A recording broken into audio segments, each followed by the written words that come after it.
好，接下来我们做更有实际意义的一个事情啊。我们知道二极管，这是二极管仿真出来的特性曲线，从这儿到这儿是一个指数上升的。那么我怎么用分段线性来建模？这个事情上肯定是见仁见智的啊。我觉得绝大多数同学都会想这么来看：我建一段是这个，另一段是这个，这个焦点啊，我们管它叫 USD 啊，定义这么一个名字。好吧，我们先看这一段，先看这个有阴影的这一段。根据前面所学的知识，大家知道这是一个戴维南，这个戴维南的特性，我们先把它画出来。电压就是 USD， 这个没问题。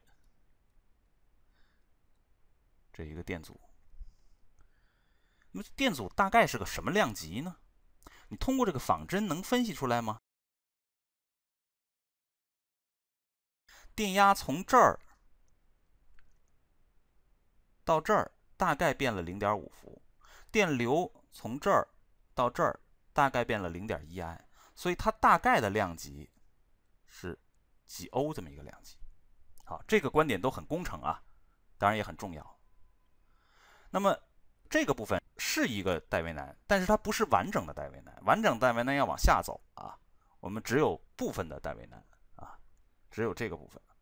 所以呢，它必然有条件，这个条件从图上就明显能够看得出来啊，电流是要大于0的啊，这是第一段。好，我们现在来看第二段。第二段就是这一段，黄色阴影的这一段。当然了，它没有电流嘛，所以它肯定啊，这一段的这个特性，它就是一个开路，就是一个开路。那么呢，它的条件呢，从这个地方也可以看得出来啊，从这儿。这是个开路，这不是一个完整的开路，完整的开路是应该是这样的啊。所以呢，只到这儿了为止，所以这个条件肯定就可以写成是 UD 是小于 USD 的啊，这就是它的条件。好了，这是我们讲的第一种模型，我们管它叫模型一。那么有了这个模型一的基础以后啊，我们还可以看看我们能够把这个模型做得更简单一点吗？比如说，我就不考虑这段电阻了，我不考虑了，我认为从这儿就上去了。那我们现在来看这个是什么呀？很好，大家答对了，这个是半个电压源。为什么是半个呢？因为它没有下边啊，有下边才是整个电压源，没有下边。好，那么所以呢，它就是电压源 USD。那么我需要告诉大家的啊，就是说，如果说是硅二极管，那么这个 SD 大概是 0.7 伏啊，锗的大概是 0.2 伏，这是一个常识。那么对于这个电压源来讲，它的条件是什么呢？啊，条件啊是所有的电流都是大于0的，所以 I 大于0。大家一定要注意啊，特性和条件是相辅相成的，我们是要用特性来做检验，看结果是否满足条件。整个的解题思路都是这样的。接下来我们来看这一段，这段刚才已经讨论过了，它是半个开路。那么它的这个条件呢，刚才也讨论过了。好，我们管这叫模型2啊，这个模型比模型1要简略一点。我们再来看第三个模型，第三个模型从另一个角度进行简略。我们从这儿出发，就不考虑这个部分的电阻了啊。不考虑这个部分电阻，不考虑这个部分的这个电压，我们直接用一个电阻来取代它。那么这一段当然是一个电阻，或者更准确的来说，它是半个电阻啊，因为它只过第一象限，不过第三象限。那么这个的电阻的这个量级大概是多少呢？通过我们刚才的分析习惯，大家也可以看出来啊，从0到1。这个地方呢是从0大概到 0.1， 所以它大概是10欧左右的量级啊。好，那么接下来呢，它的条件啊，这个条件呢，你当然既可以写成是 I 大于0，或者说写成U 大于0啊，都是可以的。那么接下来呢，我们再看这一段，这一段呢，当然它是半个开路啊。那么它的条件呢？这个刚才已经都分析过了啊，是 U 小于0。我们管这个呢叫做模型3啊。好，接下来我们来看最简的一个模型啊，就是从这儿到这儿直接就过来了。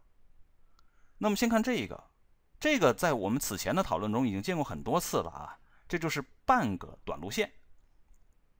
好，所以呢它是短路，但是呢它是半个，所以它是有条件的。这个条件大家总结一下是什么？对，是 i 大于0啊。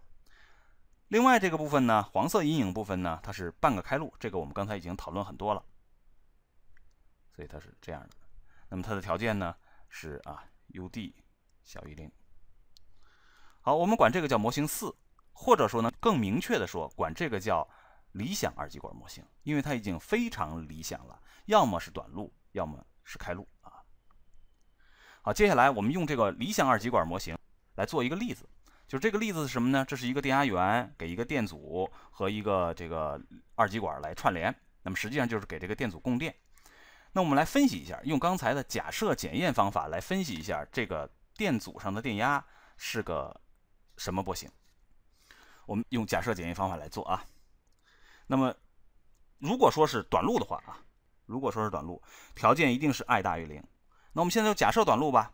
假设是短路的情况下，那么这个时候的 i 是等于 us 比上 r 的，是等于1/10倍的 sin t 比上 r 的，它需要大于0。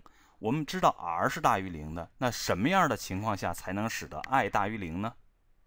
对，是的，就是 sin t 大于0时成立。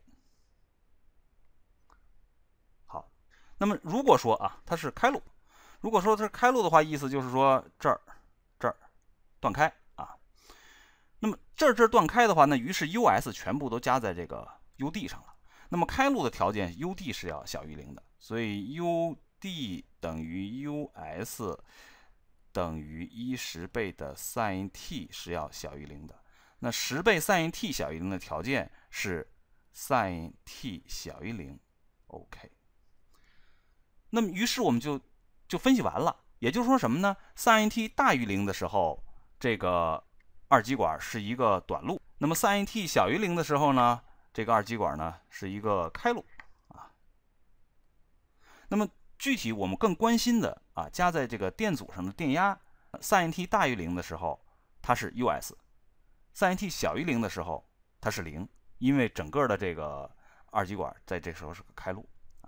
那么接下来呢，我们会用一个仿真和一个实验来验证这个结果。那么通过这个验证，大家就知道这是一个实用电路。这个电路的名称叫做半波整流电路。之所以叫半波，是因为它只有在半个周期内能够给负载提供能量或者信号。之所以叫整流，是因为它实现了从交流到直流的变换。